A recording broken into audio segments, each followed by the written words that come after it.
అమరావతిలో మంత్రి నారాయణ మాట్లాడుతున్నారు. లైవ్ ద్వారా చూద్దాం. 7 కోట్లు. తర్వాత home automation, additional interior works, modular furniture, retro fitting works వాటికి 33 కోట్లు. Cost of external infrastructure works such అంటే ఆ మొత్తం లేఅవుట్లో రోడ్లు వేయటానికి external సివరేజీ, external water supply, storm water drains, external electrical works including DG sets ఇవన్నీ చేయటానికి ఒక 95 కోట్లు. ఇవన్నీ కలిసిన మొత్తం తీసుకుని టోటల్ చేసినా కానీ అది మొత్తం 401 కోటి అయింది. 401.37 కోట్లు. ఇవి కాకుండా different taxes, DMF charges, merit charges, తర్వాత జిఎస్టీ. జనరల్గా మనం ఎవరి దగ్గర హౌస్ కొంటుంటే ఆ స్క్వేర్ ఫీట్ చెప్తారు, ప్లస్ దానికి జిఎస్టీ మళ్ళీ కట్టాలా. ఇక్కడ టెండర్లో అది కూడా వచ్చేస్తుంది. ఇవన్నీ వేసుకుంటే 492 కోట్లు. అయితే వాళ్ళు సాక్షి వాళ్ళు ఇచ్చింది ఏంటంటే 10,042. ఇలా సెక్రటరియట్స్ తీసుకున్న అంతే. సెక్రటరియట్ బిల్డింగ్స్ తీసుకున్న ఏదైతే civil work, electrical work, plumber work తీసుకుంటే అది 4,342. దాన్ని కూడా 9,430గా చిత్రీకరించారు. ఏరియా కూడా 5,90,761 చదరపు అడుగులైతే ఏరియా తగ్గించి 5,28,100 వేసి కాస్ట్ పెంచారు. కాబట్టి నేను అందరికీ చెప్తున్నాను, రాష్ట్ర ప్రజలందరికీ ఆ సాక్షి పత్రిక ఏ రాస్తుందో వాళ్ళకే తెలియదు. ఇవన్నీ యాక్చువల్గా ఏంటంటే యూనిట్ రేటే, ఈపీసీ కాంట్రాక్ట్ కూడా కాదు. ఈపీసీ కాంట్రాక్ట్ కూడా ఎస్ఆర్ రేట్స్ ఏదైతే ఉన్నాయో దాని ప్రకారం ఇచ్చాం. అందువల్ల మరొకసారి రాష్ట్ర ప్రజలందరికీ చెప్తున్నాను, ఈ యొక్క టెండర్లు ఏదైతే ఉన్నాయో ఈ క్వాలిటీగా చేస్తున్నాం. క్వాలిటీగా చేసేటప్పుడు కూడా ఎస్ఆర్ఆర్ రేట్ ఏదైతే 20 మంది చీఫ్ కమిషనర్ రేట్లు ఫైనలైజ్ చేశారో ఐటమ్ వైజు, ఆ రేట్లే టెండర్లో పెట్టాం, వేరే రేట్లు పెట్టలా. ఇది ఐటమ్ రేట్, ఈపీసీ కాంట్రాక్ట్ కూడా కాదు. రేపు ఉదయం వాళ్ళు ఐటమ్స్ ఏదైతే బిగిస్తారో దాని ప్రకారమే పేమెంట్ ఉంటుంది. ఈ విషయాన్ని రాష్ట్ర ప్రజలందరికీ మరొకసారి తెలియజేయాలని తెలియజేస్తాం. Thank you.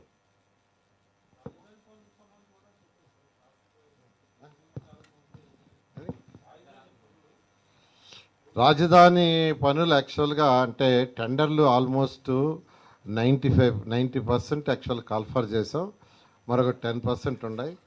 అయితే ఎలక్షన్ కమిషను టెండర్లను అవార్డ్ చేయొద్దు, పిలుచుకోమన్నారు. అందువల్ల అన్నీ పిలిచాము. ఎలక్షన్ 8వ తేదీ యాక్చువల్ కోడ్ ఉంది. ఒకవేళ కోడ్ ఈ లోపల తీసేస్తే ఓపెన్ చేస్తాం. లేదంటే అవి కోడ్ అయిపోగానే 8వ తేదీ అయిపోగానే 9వ తేదీ ఆదివారం వచ్చింది, 10వ తేదీ యాక్చువల్గా టెండర్లు ఓపెన్ చేయడం జరుగుతుంది, 11వ తేదీ వాళ్ళకి అవార్డ్ చేయడం జరుగుతుంది. అట్లా ఒక పక్కా ప్లాన్గా ముందుకు పోతున్నాం. అంతేకాకుండా ఈ ప్రాజెక్ట్ మొత్తం సెల్ఫ్ ఫైనాన్స్ ప్రాజెక్ట్. అంతకుముందు జగన్మోహన్ రెడ్డి దీని మీద కూడా పెద్ద కామెంట్ చేశాడు. ఏమని? రాష్ట్ర ప్రజల యొక్క ట్యాక్స్లను తీసిపోయి అక్కడ లక్షల కోట్లు ఖర్చు పెడుతున్నారని. కానీ అమరావతి క్యాపిటల్ సిటీ చాలా క్లియర్గా ఆ రోజు డిజైన్ చేసేటప్పుడే దీన్ని ల్యాండ్ పుల్లింగ్లో ల్యాండ్ తీసుకున్నాం. 34,000 ఎకరాలని కేవలం 58 రోజుల్లో రైతులు ఒక్కటంటే ఒక లిటికేషన్ ల్యాండ్ ఇచ్చారు. ఆ రోజు డిజైన్ చేసినప్పుడు ఒక 5,000 ఎకరాలు నెట్ మిగులుతుంది అంటే వాళ్ళు ఇచ్చే దాంట్లో కానీ ఆల్రెడీ ఉన్న రోడ్లలో మిగిలింది కానీ గవర్నమెంట్ కానీ.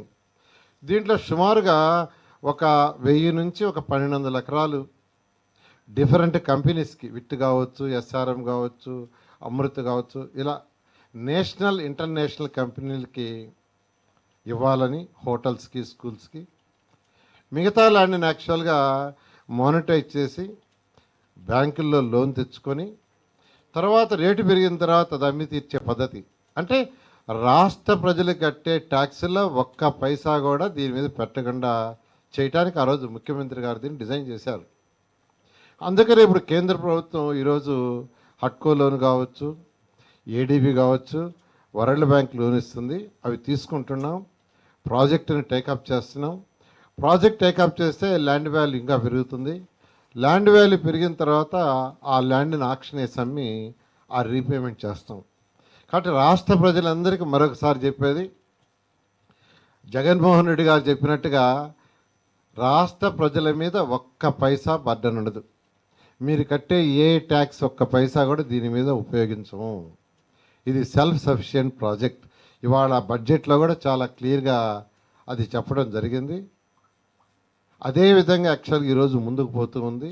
ఈ ప్రాజెక్టు 3 సంవత్సరాల్లో కంప్లీట్ చేయాలని ముఖ్యమంత్రి గారు ఆదేశించారు.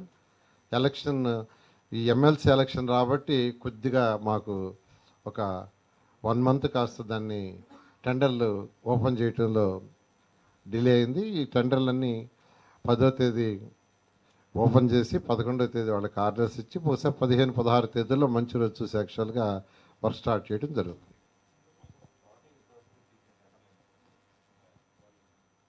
టోటల్ సుమారుగా 48,000 కోట్లకి పిలిచారు. బ్యాలెన్స్ కూడా యాక్చువల్గా రేపు ఎల్లుండి పిలిచేస్తారు. రేపు ఎల్లుండి యాక్చువల్గా ఏదైతే ఈస్ట్ నుంచి వెస్ట్కి మనం వేసిన రోడ్లు, ట్రంక్ రోడ్లు 1 కిలోమీటర్ డిస్టెన్స్లో ఉంటాయి. అవి 16 రోడ్లు మొత్తం. వీటిల్లో కొన్ని రోడ్లు నేషనల్ హైవేలకు వస్తాయి. అందులో సీడ్ యాక్సిస్ రోడ్డు కూడా ఒకటి కలుస్తుంది. అది కాకుండా E13, E15, E16, E11, E9. ఇందులో E13కి అయితే పైకేసేదానికి టెండర్ రెడీ అయిపోయింది. రేపు ఎల్లుండి పిలవబోతున్నారు. దాంట్లో ఫారెస్ట్ ల్యాండ్ ఉంటే కూడా ఫారెస్ట్ ల్యాండ్ క్లియరెన్స్ కూడా వచ్చింది. యాక్చువల్గా ఒక 50 ఎకరాలు ఉంటే అది కూడా ఇచ్చేసారు clearance. First E13 work start అవుతుంది. Next E15, next seed access road కూడా తయారు. ఓకే.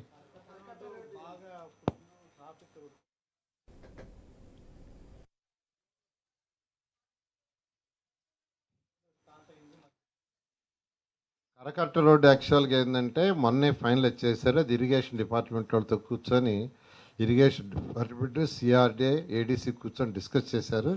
ఫైనల్గా 2 పక్కల వాల్ కట్టేటట్టుగా, ఏది ఆర్సీసీ వాల్ కట్టేటట్టుగా యాక్చువల్గా అది 4 లైన్ రోడ్ కింద యాక్చువల్గా డిసైడ్ చేశారు.